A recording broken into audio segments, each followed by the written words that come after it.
In today's video, we are going to cover how to create a sales invoice in Xero.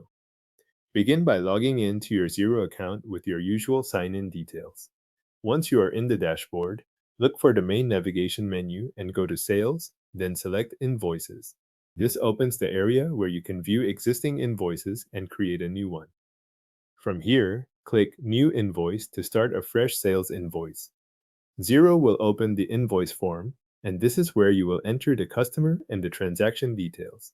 In the customer field, select an existing customer if they are already in your contacts list. If they are not there yet, add a new customer directly from this step so the invoice is linked to the right contact from the beginning. Next, enter the issue date and the due date. The issue date is the date the invoice is being created, and the due date is when payment is expected. After that, move through the remaining invoice details shown on the form. Depending on your setup, this may include reference information or other fields related to the sale. Make sure the information matches the transaction you are recording before you continue. Now add the products or services you are invoicing for. For each line item, enter the description, quantity, and price as needed. If you are billing for more than one item, continue adding each one on its own line so the invoice is clear and complete.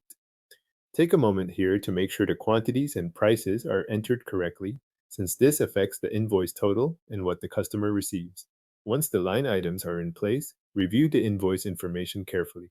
Check the customer name, dates, invoice details, and each item on the invoice. This is the point where you can catch any missing or incorrect information before the invoice is approved. In some cases, Xero may prompt you to continue with invoice template setup.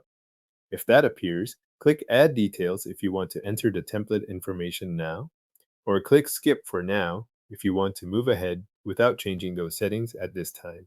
Either option will let you continue to the next stage of creating the invoice. When everything looks correct, click Approve and Email if you want to approve the invoice and send it to the customer right away. If you only want to create the invoice without sending it yet, use the drop-down option and choose Approve instead. This saves the invoice in an approved state so it is ready for sending later. Your sales invoice has now been successfully created in Xero and is ready to send or already emailed depending on the option you selected.